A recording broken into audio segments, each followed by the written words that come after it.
There's so many things I love about my life, and music is one of those. It's what I do as a job. I don't wake up every day and think, man, I got a musical career, and I'm going to go make a record today. But I just as much enjoy just loving on people. I love when I get into a youth group, and I love finding the underdog. I love finding the kid in the corner that you know is the outcast, and I love going up to that kid and putting my arm around that kid. I could do stuff like that for the rest of my life and not sing another song. Grew up playing drums, wrote my first song when I was 5 years old, was able to hear a pop song and be able to play it. And I was in the choir in a little Baptist church, and my heart was really after the Lord. All I wanted to do was just pick up a guitar and sing praise songs. God had a call in my life, and music was supposed to be a part of that. For some reason, it was contagious to me. It made me light up. It was a beautiful time in my life. It sort of anchored me. I felt like I was riding a wave that really was something very, very pure, and that really penetrated into my heart. This is just what I'm supposed to do with my life.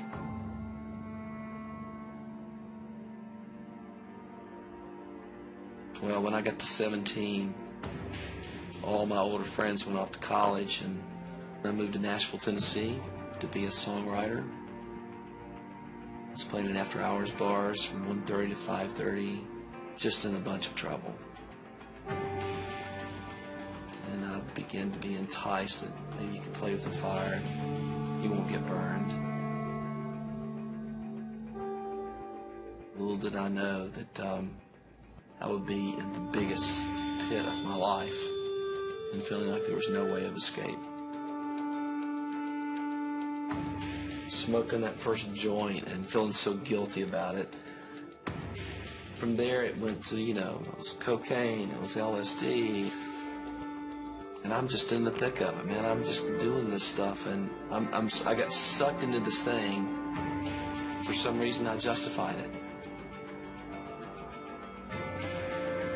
You lose perspective. It's almost like your compass sort of just like disappears, and you enter this whole other world, and you don't really realize it's going down, and then all of a sudden it's too late.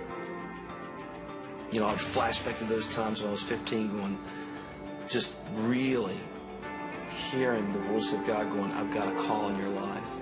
I knew where I belonged. I just couldn't get out of the mess that I was in. And I was very depressed.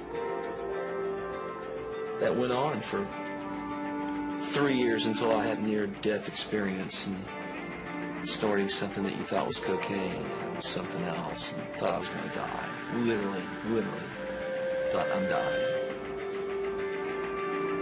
And that's when I began to pray that God would do whatever He had to do to get my attention. I need to be rescued.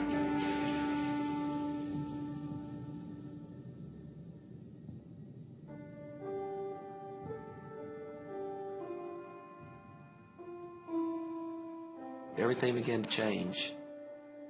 And in November '79, I got rescued at 12:30 at night on the linoleum floor of my kitchen right outside of Nashville. I went on the floor and just began to shake. And I was crawled up like a baby, and I was just weeping. I was weeping. And I wept and I wept and I cried and I cried. It was just like, and I just began to cry out for God. The God of the universe came and wept with me on that floor, and I haven't been the same since. It all changed. I made up my mind that I would hold myself accountable. I would surround myself with great people. One thing led to another. 8 months later, I got my first songwriting contract. I was getting paid $200 a week to write songs. I thought I'd died and gone to heaven. And all of a sudden, I found myself getting a record deal. And I'm in the studio 14 hours a day, and I'm writing songs. And, all of a sudden, I'm opening up for Amy Grant, and I'm doing my own tours. And then all of a sudden, you find yourself filling arenas. never could have orchestrated any of this. And so it's been pretty remarkable. God's faithful. I know now what the real deal is. And I know now that selling millions of records doesn't bring me peace. And I know where my hope lies. It's not being a rock star. All that stuff dissipates, but it never lasts. It doesn't last. The greatest peace that I have is I know who I am. I'm a son of the High King of the universe. My identity crisis is solved. I am Michael W. Smith, and I am second.